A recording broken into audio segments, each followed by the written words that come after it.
Hey everybody, today we're gonna paint this cute little wildflower. It is a California wildflower. It's called the dense false gilly flower. So I'm gonna show you how to draw it, how to paint it, and it's actually pretty simple because you just layer up some light layers to dark layers.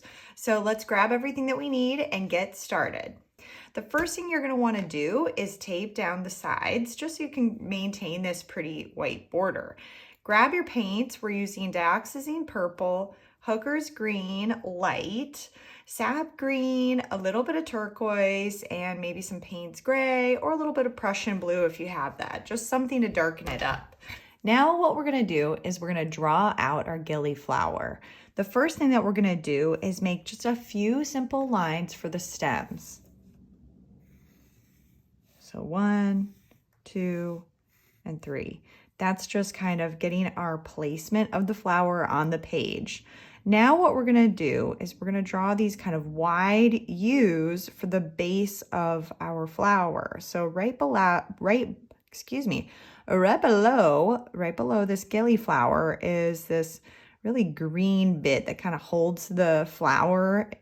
And they're really interesting. If you want to nerd out on some flowers, definitely do that. We're going to draw that U shape right at the top of each one of those lines that we just created. And if that one isn't perfect, that's fine. We're just drawing very lightly. And I'm going to do one maybe right next to this. There, just like I did here. So we just made our stems and we made these little green bases of each one of our flowers, okay? Now we're gonna close the shape. So 1, kind of like little spikes, 2, at least 3, maybe 1 behind it. Let's do another one. 1, 2, 3, 4. 1, 2, 3, 4. And do maybe the shortest one in the middle. Great, this is looking really good. Now what we're gonna do is we're gonna add 2 straight lines for the base of each of our flowers. So just straight up and down, 1, 2, 1, 2, let's make that taller. 1, 2, oops, 1, 2. Now we have the base of each one of these flowers. We are gonna make this curved bit that connects. So just 3 curves. And the thing that I want to point out is that these side curves on that shape are pretty flat. So if you look at my pencil, it's pretty flat. And then this one is kind of straight up and down. Okay, so that is what we're trying to mimic with this. So you can do a line out, curve it up. See how that's kind of flat. They kind of look like little ghosts that are popping out of the flower. So if you can see a little ghost, that's basically what you're going for here. Okay, this doesn't make sense, but I guarantee you it's gonna look nice. Okay. Just repeat that for all of them. There. Okay, now that we've done our little ghosts, we're gonna make kind of a ghost halo behind that. So let me show you what that looks like. So this time my ghost's arms aren't totally straight out like this. They're gonna be a little bit higher up, okay? Almost like they're 2 ghosts just hugging each other, okay? We're coming in for a hug. There we go.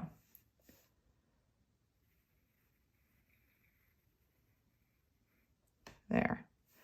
Let's do, and then this one maybe has 2 ghosts, or it's a 2-headed ghost on this side. Okay, you'll see. It's all coming together.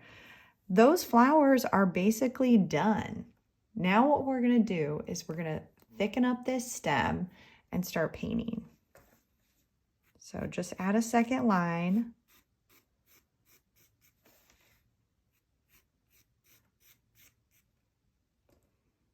Add some leaves.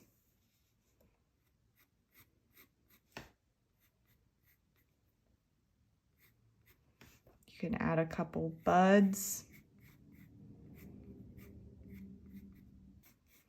There. Now we have our Gilly flower. Let's add one more little bud here since I did it before. Before you paint the actual flowers themselves, you can paint the background. So in just a second, I'll show you how to paint each one of those flowers. But if you're wondering how to do this background, that's the first thing you're gonna do, because you wanna make sure that everything else after that can overlap that background. I did this background with Wet into Wet, and that's what I'll do right now. So I'm gonna take a big brush and I'm gonna wet the whole background, and I'm even gonna overlap just a tiny bit. I'm not worried about getting those perfect edges around my flowers because my background's gonna be very light, and so whatever I put on top of that background will be darker. So it's okay if it overlaps because you just won't see it. But you just wanna make sure that you have plenty of water.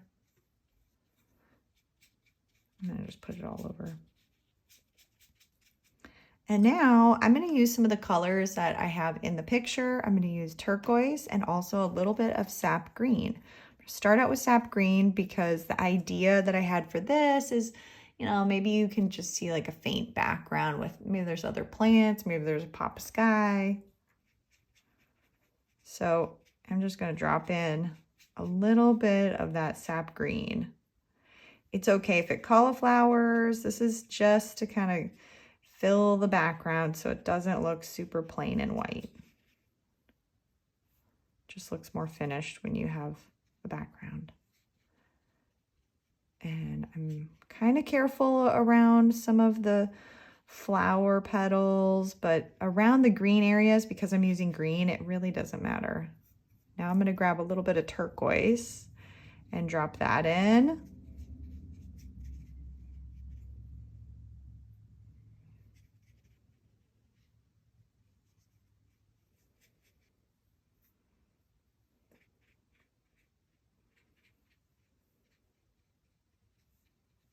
Almost done. This looks too white down here, so I'm just going to add a little bit more.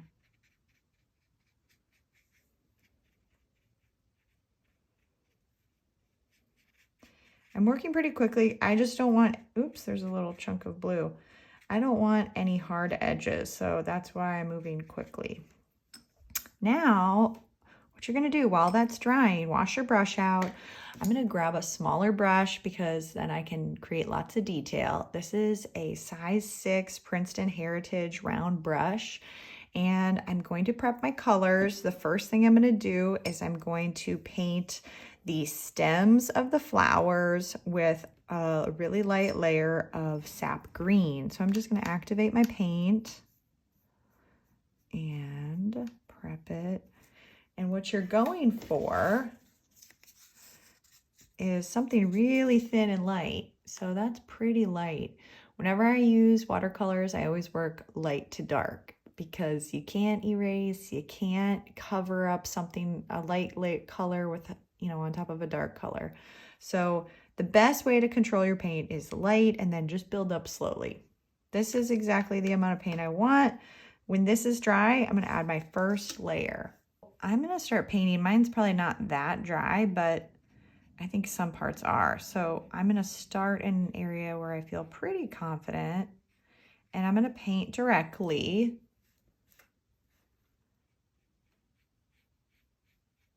I like to use these kind of sketchy brush strokes because it helps me control my brush. And I'm gonna paint anything that is green. And I'm just doing a really light layer because you're gonna notice we're gonna repeat this process where we start light, add darker layers once those layers are dry. Done. That's our first layer. Now what we're gonna do is the same process with our purple flowers. So I am gonna grab my dioxazine purple and I'm gonna make a really light color. So I'm making just a very watered down purple, and I'm gonna show you what that looks like.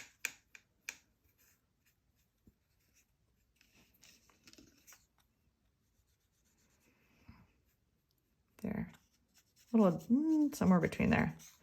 This is what I'm going for, something that dry, that light, because it's going to dry even lighter.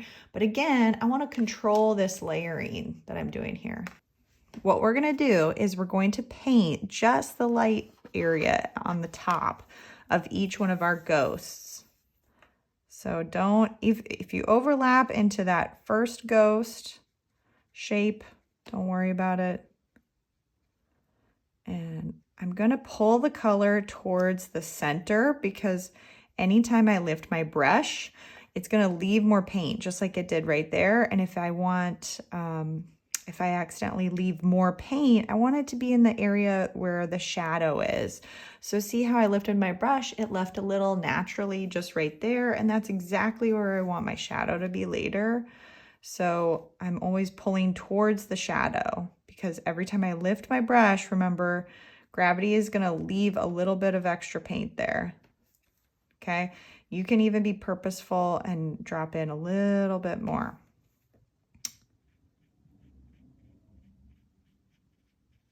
Just going to paint the last one very quick. Now we are going to go back to our green while that's drying. And this is the coolest part. You can go back and forth and back and forth. Now I'm going to get my green. And I'm going to use sap green again, but this time a little bit less water. I'll show you what that looks like. Okay, just oh, too much. Try again. There we go, that's better. Okay, so something like this. We're not going to paint on the right side because the left side is going to be our shadow for this whole painting. So shadows will stick to the left-hand side. So that means I'm going to leave a little bit of the right of that stem in with that first layer. So watch and then you'll see. So I'm just kind of avoiding that last little bit of the stem. And the same thing with the leaves. I'm going to grab a little bit more paint so you can see. And I'll do it right here. And you can add a little bit at the base of those. I don't know what you would call that, but not quite a bud.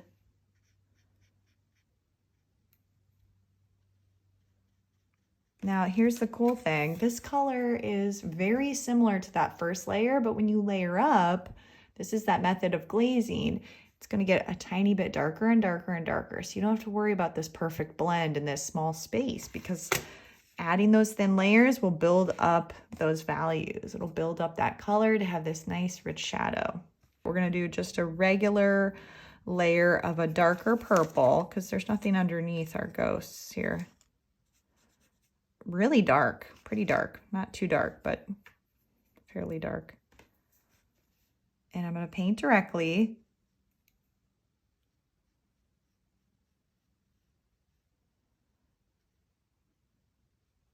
There we go. One ghost, two ghosts almost.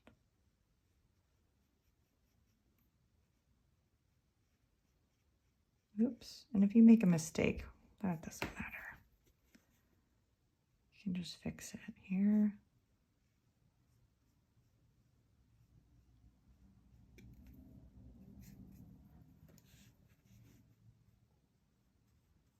And you can tell if the color doesn't change much, then just go back for a little bit more paint. And that'll deepen the color.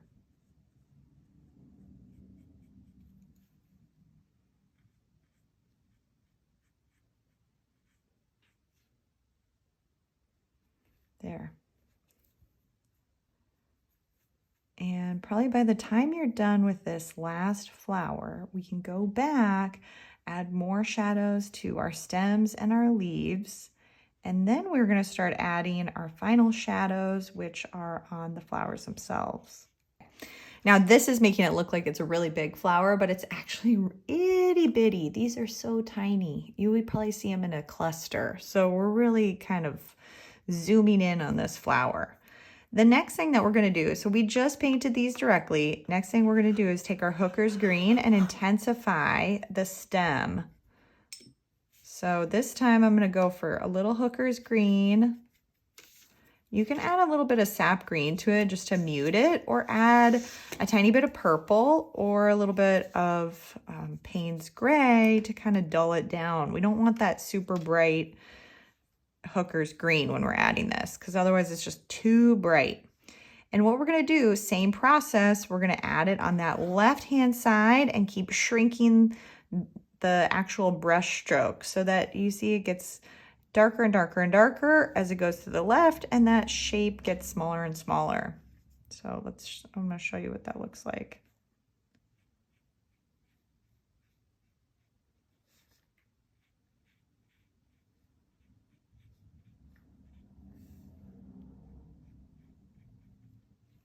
So you can see that last little bit of green at the top, and then the darker green, that space where I just painted is even smaller. And that's building up this shadow.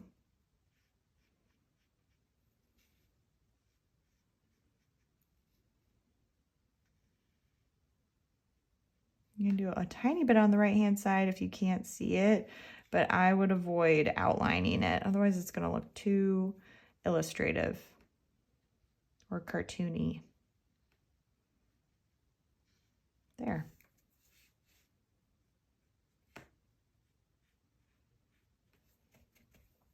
Oh, we forgot about those. Let's go back.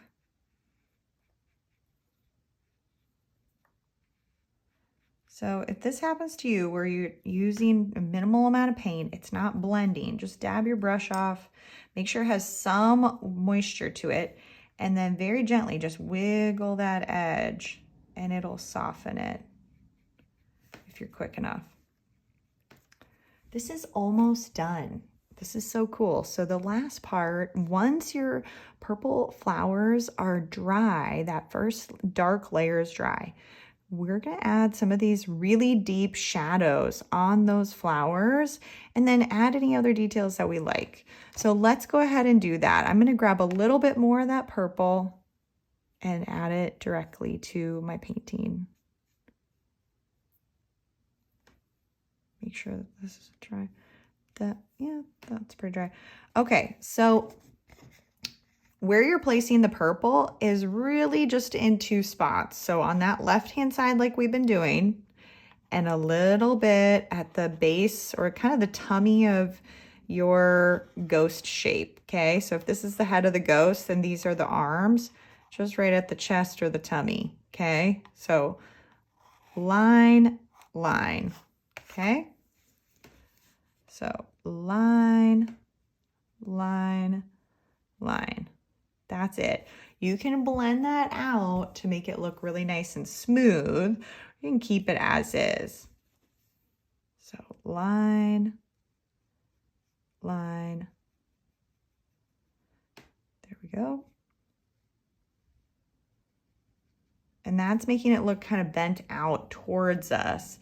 You can even add a little bit of paint right here, and that's going to make it look like that petal is even more bent back towards us. I'm going to put a sliver of paint right here because it's going to bug me. There. Nice.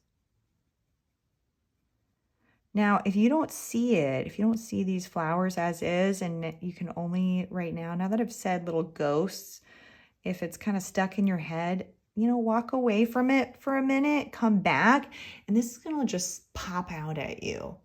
And if you want to add any other detail, I want to show you this. So if what you can do, you can use some of that turquoise, add a teeny tiny amount right here at the center of your flower. You can add additional shadows, maybe at the base. There's all kinds of things that you can do to intensify all these little details. You know, just let the last layer dry before you add more. You can kind of curve some of your lines a little bit if they got a little wonky. That is really it though. Let's look at this. This is so cute. You just made this amazing flower. If you had a lot of fun learning about how to paint these layers, but you're not into actually drawing it yourself, or you just don't have time for it, I have these awesome postcards that I made. These are wildflower postcards. They're already pre-printed and they have the lines on the back, so you can send them to family and friends as soon as you're done. You could draw on them, you could paint them with watercolor or gouache, just about anything. So you can grab them in my shop, but also come back around. Let's paint some more. I'll see you next time. Bye-bye.